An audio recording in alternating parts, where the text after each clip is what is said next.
Awesome. We are live. Good morning, everyone. Those who are in Australia, we are on a Wednesday, the 9th of February, 6:45 a.m.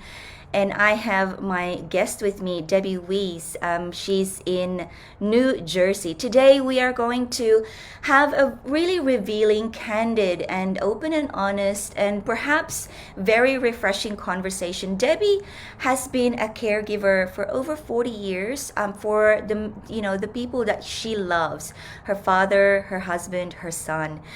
And we are going to dive deep into that journey. And this is for those of you who are caregiving, who are someone who knows about people who have been giving care, or perhaps you're receiving care and you are in the journey of thinking and feeling and feeling and thinking that what really is the essence of my journey, why am I feeling this way. And so we're gonna go deep into that, but I'd love to for you to have an open heart, have an open mind, because there may be some topics here that's potentially going to be a little bit confronting, or perhaps it could trigger you. But if you stay with us, just with an open heart and an open mind, because this series, Women Unleashed, my mission is to be able to allow you and help you and guide you to find your voice so that eventually you can find and live a life of joy, a life of peace, just like the women that are going to go through this series with me. Today, Debbie Weiss, she's a speaker, she's a coach, and she helps women to reclaim their life and the joy in their life, really, after years and years of caregiving. Debbie, are you here with me? I am. Thank you so much. But my last name, I pronounce it here in New Jersey, Weiss, just so Why? you know. But thank you. Yes. Yes. Thank you for being here. And I said this to you before. Pink is my favorite color. So you really, really, brightened up my morning already. It's pretty early where I am. Debbie, I am so interested. 40 years of giving care. So how did that happen? How did that come about? Because these are things that we don't plan to happen to us. That is definitely for sure. So the day after I graduated high school, I was 17 years old. My father, who was just turned 46, had a massive stroke and survived. And my parents were divorced, and my mom certainly helped in the initial care. I have one brother, he's 4 years younger. So when I'm 17, at 13, he certainly wasn't in a position to be a caregiver. And pretty much from that time, my father was my responsibility. Mm. Um, he never lived with me, but somebody does not have to live with you in order for you to be a caregiver. I was his main point person. He, I handled his money, his doctors. He had to move several times. There was just he survived 30 years. For 30 years, I was his person. And that's That how it started. for a 17-year-old, I mean, you haven't even really started your own life yet.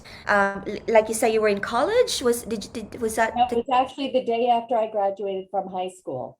And I did go to college. However, once I got there, I could just never get acclimated because my father, it was still in the beginning stages and he had some experimental brain surgery.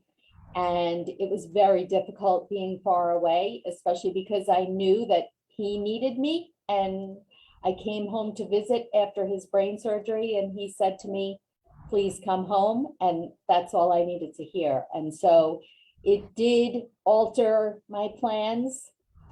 I did not, I actually never even finished my first semester as a freshman. I did come home to New York. That's where I'm from initially. I did come home and I commuted to a college close to where I live, and I took care of my dad. And I did that for about a year and a half. And then I did come to the realization where I was really starting to feel, um, a little resentful and kind of realizing, boy, all my friends are carefree and talking about their college experience. And I'm not having a college experience. So I actually was able to, as a junior, transfer. And for 2 years, I did go to school away. And my mom helped to place my father in a facility. And so I did have 2 years of the experience and I did graduate on time. But it was certainly, a big monkey wrench in my experience and my plans. Absolutely, and thank you for sharing that because it's more common than we know. Young adults who have elderly parents, a parent or parents, who may not be not even 90% in peak health, and they're going to need some form of care, whether 100% care or 70% care or 50% care. And the thing is that as a young adult, there is a whole world in front of you, just like all of your friends, except for you, it's not the case. So this is going to be very useful information and stories for them. Debbie, I know that with all of that responsibilities, you have met, you have found your love, and you have married. So walk me through how that came about. How did you meet him, and how did you end up caring for your husband as well? Okay. So I met my husband actually at the time I was in my first career, which I was a CPA, and I would visit, I had monthly clients, and my husband worked not in accounting, something different at one of my monthly clients. And the controller where I worked was kind of, a little matchmaker. And she said, that guy out there, every time I talk to him, he reminds me of you. I think that you should meet, or, you should get to know each other. And that's that's how we met. And I was 29 when we met, and he's 6 years older. So he was 35. So we did not have a long courtship, and we got married, I don't know, 9 months later. Wow, that's cool. It's Yeah, sort of like a kindred spirits in waiting. Because, that's right. yes. So thank you, lady, for being the channel to Yes. you together. And so by this time, you would have already 12 years of caring for your father. Mhm. And so altogether, because I know you said it's about 40 years and you've cared for these three amazing men in your life. what were the what was the up and down journey? What are the main emotions that a carer goes through in the day-to-day grind of caring? So I would say it's the same and different depending upon which of the three people that I'm talking about. When it comes to, we didn't get to this yet, but when it comes to my son, that's really where, if you have children, you can't describe that type of love or that type of need to make it okay. And so that is a little more intense, but as far as with all of them, you know, I was angry, and resentful and jealous, you know, and this was even before social media. Everybody's life seemed so carefree, and their problems seemed to be ridiculous to me because at different stages with my dad, I was dealing with so many different things and so many different concerns, money concerns and health concerns, and it just affected every aspect of my life. And I grew resentful and, like I said, jealous. And I'm not proud to say that that's how I felt, but I don't think that those are unusual feelings, especially at a young age. I think if it were me now, it's the sandwich generation that would be more expected. You know what I'm Yeah. saying? Of course, a lot of my peers are going through that now. And so you can share that, but in your 20s and 30s, Yeah. not so much. Yeah. Well, back in our days, you and I, those types of emotions weren't validated. I mean, they were real and they're there and present, but they weren't talked about. they aren't being acknowledged, let alone validated. You would have felt so isolated in how you were feeling and the things that you were going through, and notwithstanding the fact that you haven't really lived the life of a normal young adult. And when you paint the picture of the contrast of your emotions caring for your son, because there is unconditional love there, and as a mother, we will do anything in the world. So there is that willingness to, it's a given that my life is for you. But the anger and the resentment, which is in contrast to your, not a choice that you've really signed up for, so to speak, with your father and your husband. We have this saying in Australia as a joke, I didn't sign up for this, I want my money back, type of thing. But yes, um, so how long did the caring for your dad and your husband overlap before before it tripled with having to care for your son? What were the stages? So it was actually the opposite. So it was my husband was the last one I'm caring for. It was my son who came first. So my father actually lived for almost to the day, 30 years from the day he had the stroke. So I cared for my father for 30 years. My son,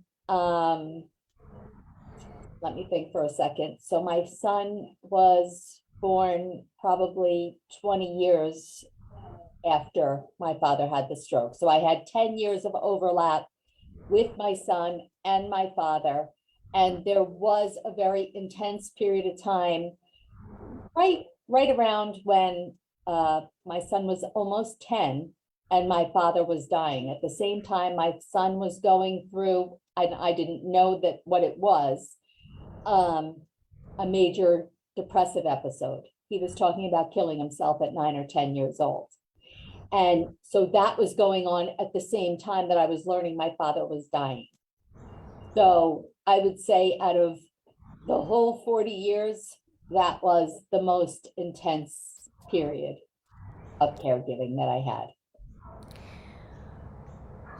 Just want to pause for a moment here, just to let that energy settle, because my next question to you, Debbie, is that as a caregiver, moments like that, whether it appears to be exactly the same, an overlap of intense events, one person almost at the brink of death, and one person really at the height of their emotions, to the point that they're not seeing the light at the end of it, and you're here looking at them and you're responsible for them. As a caregiver, at the lowest of lows, how did you get through these moments?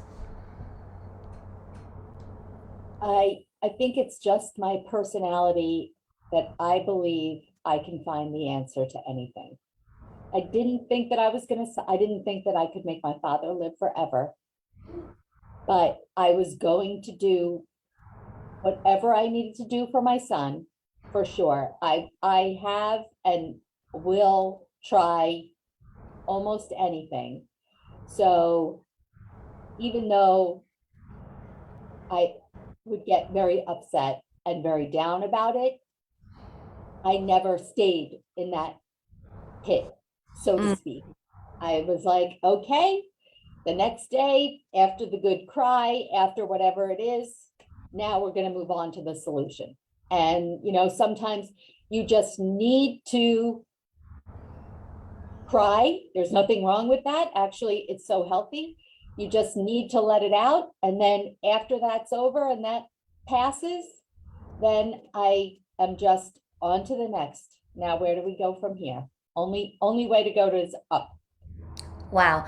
That's a very, very powerful share, because, ladies and gentlemen, there's going to be a beautiful, beautiful upturn to our conversation, Debbie and I here, and I'm going to ask her in a minute. But before I go to that, I just want to spend a little moment on what she just said then, because I think that we don't talk enough about how do we get through the lowest of lows. And she just shared then casually on how she got through it. But to actually remember that those are the steps.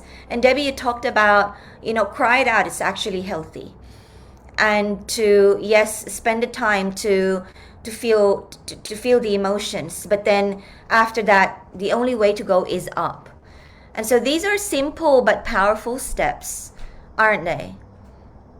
Agreed. I mean, I think a lot of the things that in my journey, I felt were commonplace and nothing that I've been through. I think it's all simple, but the hard part is remembering it when you're in the moment, right? Being able to access that instead of letting strong emotions just pull you deep down. Um, it's it's the awareness, and it takes practice, really. Yeah, and for someone who was thrown into the deep end at age 17, I mean, when you were 15 or 16, no one would have sat down with you and said, Debbie, this is going to happen to you for the next 30 to 40 years, and therefore you have to develop your acceptance and self awareness. So that's what makes it hard, right? And so, what I'm really excited now is that I'm going to ask you, and I haven't heard this, everyone. This is the first time I'm actually asking Debbie. Is that you had this a few years ago? You had this aha moment, and I guess this would have been the beginning of where you really embodied and practiced the self awareness and the self care. But you had an aha moment, and this aha moment allowed you to reclaim your life that you had essentially lost, and reclaim yourself that you had also lost all those years. Please tell us the story. Sure. So my dad had passed away just a year or two prior, and my husband was still okay. My husband's been permanently disabled for 4 years now. So this was 8 years ago. When I turned 50, I I love my birthday. Okay. My birthday, everybody in my life knows, is like a bigger celebration than any holiday that you can possibly celebrate. So turning 50, no less, and my birthday, right? So I'm very lucky to have a very strong core of amazing friends, lifelong friends. And the three of them said, that's it. We are taking you away for your birthday. And I said, I can't do that. I can't leave. I can't leave my house. They're not going to be okay. And they convinced me. I think we only went for 2 nights. I can't remember. And we went to Bermuda. From the minute we were together until the minute we left, we laughed. I I couldn't understand the weight that felt to be lifted, because anytime we talked about what we were going to do, they were like, well, what do you want to do? And I thought, me? I mean, I don't have to worry about what anybody else wants. This is only what I want. I mean, since I was 17, I never had that. And my whole adult life, I never felt what that felt like. And I was also able to reconnect with myself as an adult, as a person outside of the caregiving. I remembered things that I liked. I remembered, oh, yeah, people used to comment on that funny laugh that I had. Did I make that up? Because I had been so out of touch. And when I came back, I did not consciously say, okay, now everything's going to change. But looking back, I see on the journey that I did come back from there, and I wanted to feel that feeling again that I felt in Bermuda.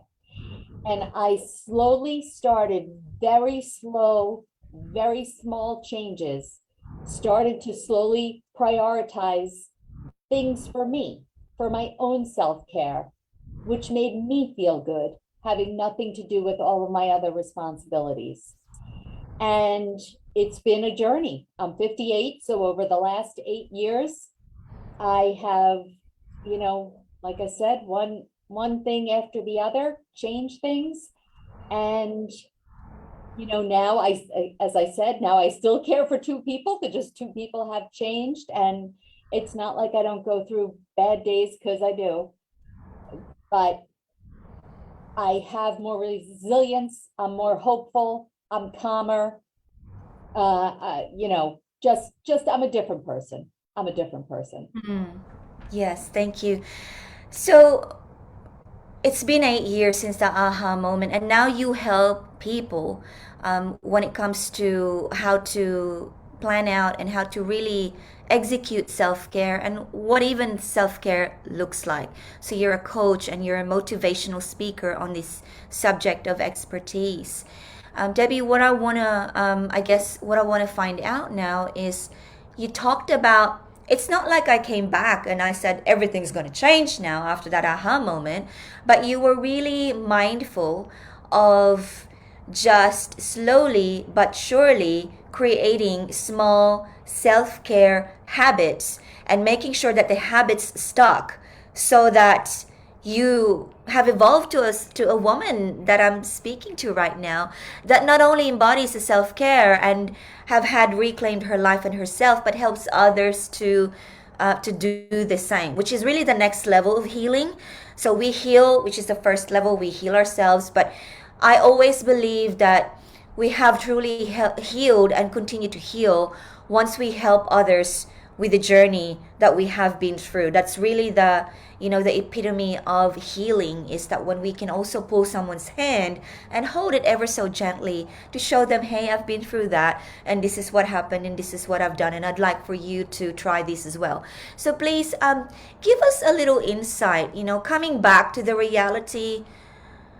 What were the little self-care habits, for example?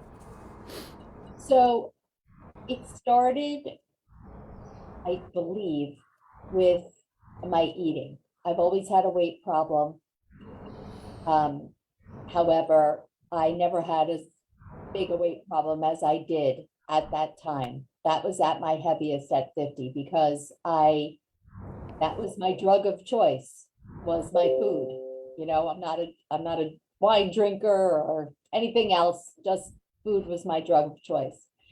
And, I've always loved exercise, but at the weight that I was, I couldn't really do it. It was causing a lot of physical problems. And so slowly but surely, I started with the healthier eating. I started with the exercise. Again, small increments. I think for the first time, I realized, it's none of this can be all or nothing. Nobody's perfect. And every time that I mess up, no matter what it is, whether it doesn't make a difference what habit, that doesn't mean I just say, forget it. It means, okay, let's reassess. What was the problem? What can I do different next time? You know, the next choice is my best choice. I'm going to make my best choice. And it's all about the mindset. I think I have slowly come to learn it doesn't make a difference what you're talking about. It all starts here. And if you have control of this, you can control your life as you want to. Thank you. That's beautiful. Oprah Winfrey always says, what is the next best thing? What is the next best move? What is the next best intention? What is the next best action? Whether this one worked or not, the question always becomes, what is the next best thing to do or to think about or to execute? And I think that's essentially what you're saying there. There are two parts to what you just shared with me there when it comes to the little self-care habits. And I'd like to just explore, we're going to extend for about 5 more minutes here because we started about 4 or 5 minutes late because of technology. So bear with us, everybody, because this is so, so important, especially for women over 40, over 35. You talked about nutrition or healthy eating. Did you have, my question, Deb, is did you have any particular liking to a particular way of eating that you discovered? Yeah, so for me, I've had a lifelong battle with weight. So I've been on a diet since, I was born pretty much. And for me, Weight Watchers has always been the answer, because for a lot of different reasons, it's not restrictive, especially nowadays. If I want something, I can have something. It just means I have to make different choices. It's just easy for me, an easy way to, you can live, because I had to embrace, this is not a diet. And again, it's all a mindset shift. I used to think, well, I'll just do this, I'll lose X amount, then I'll be done, then I'll go back. But obviously, you can't go back. So, whatever change you make, regardless of the area, it has to be something you know you can live with for the rest of your life, not just for the moment, because then it's no good. How many times did I lose weight and I gained it back as twice as fast as I lost it because I didn't incorporate those habits permanently. So Yes.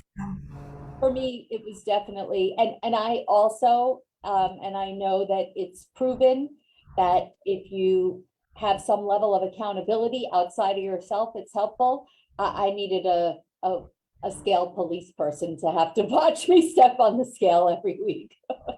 And so they provide you with that. That I don't do it anymore, but yes, that some people don't need that. I found that helpful. Yes, yeah, true. I agree. So it's so important, like you said, because it's very common, the yo-yo dieting and creating change. And wow, look at me, I fit in my whatever dress, or and then it comes back. It's because it's not a lifestyle change, and so it's more. I'm so passionate about this because as a woman over 40, what we do with the yo-yo dieting is that we kind of really ruin the gut health, and so our stomach or our body in general does not even know anymore what's good for us. So it's better to have small changes, like you lose the weight over time, and not just in 3 days or 10 days or in 30 days, but over time, as long as you're feeling good about your body and your health, whatever that is. If that's Weight Watchers, or I use a different method myself, which is really just more of a lifestyle thing, and so nutrition is so important, and so thank you for sharing that. However, you said something about it's got to be something that you can do over time. Now here comes the mindset, and you talked about this, right? So whatever is in your mind, everything starts there. So did you have any one or anything in particular to keep you accountable to your mindset, to make sure the self-awareness is always there? I think I found it helpful and actually developed this understanding by listening to podcasts. So, it was funny. I went from being a person who couldn't wait to get in the car to listen to music because I love music. And now I never listen to music anymore. I can't wait to get in the car to listen to podcasts of people that are delivering messages that I can relate to. And it's amazing. It's just the whole world to me of it is amazing and inspirational. And I think just that searching for that and surrounding yourself with people, podcast people, it doesn't matter if they're, surrounding yourself with those messages, hearing those messages is what helps Hmm. because they're inspiring. And then you say, well, maybe I could try that little thing. And then when you have with any habit, and then once you have a little success, you taste a little success and you feel so good. And it's just so reinforcing. And then you think, okay, well, now I'll take the next step and the next step. And so having it fresh in my mind, whether it's podcast, reading a book, talking to other people who are trying to do something similar with mindset, no matter if whatever they're focused on is helpful. Wow.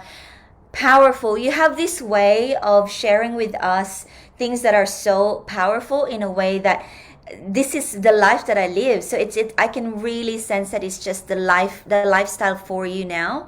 But for many of us, it's something that we really need to once and for all take seriously. For example, what you shared, then surrounding yourself and feeding your mind with the right information. It's very subliminal. It's basically rewiring the programming of what's in your mind. And did you ever feel at one stage that you were starved of this information, and so you couldn't wait to just take it in and consume it? And was it? It really it's just been such an incredible journey. And I think to myself, wow, if I had told even my 48-year-old self that this is who I would become, no, no way. I would have bet you $1 million. Mm-mm. So it just proof that even if you think to yourself, well, that's not me, I couldn't do that. I said the same thing. And it's just one day at a time. And it's kind of like what you can't said about the weight.